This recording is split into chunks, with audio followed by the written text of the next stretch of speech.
Io devo ancora confrontarmi con i miei legali, come sono confrontato la prima volta, che hanno mi dato degli indirizzi che io poi, per solita mia, ho fatto i miei, però devo ancora incontrarli e vediamo cosa mi dicono. È una posizione d'attesa quella del sindaco di Padova Sergio Giordani, dopo la decisione della procura di impugnare gli atti di nascita dei figli delle coppie formate da due mamme.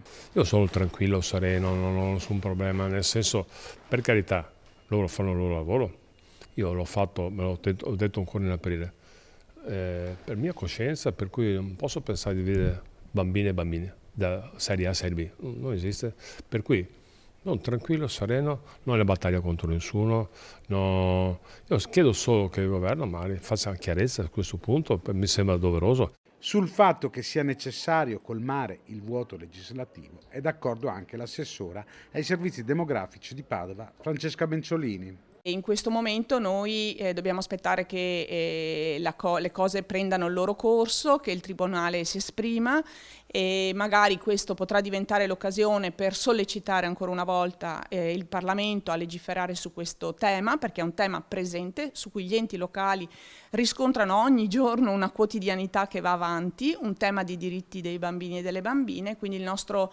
ruolo in questo momento è continuare un advocacy anche insieme a tanti altri enti locali con cui ci siamo visti il 12 maggio a Torino. Il Parlamento trovi la responsabilità di arrivare presto ad una legge giusta e rispettosa delle persone, ha detto invece il segretario veneto del PD, il senatore Andrea Martella.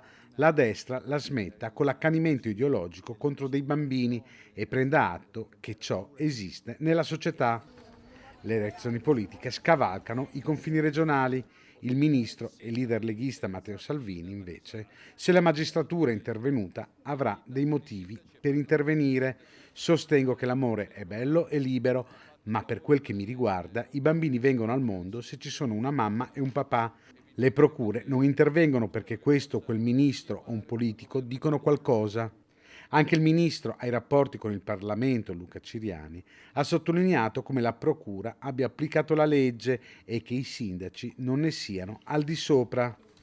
La segretaria del PD, Ellie Schlein, è intervenuta invece sostenendo il sindaco Giordani. Un forte abbraccio al sindaco di Padova e le famiglie di quei 33 bambini, ha detto.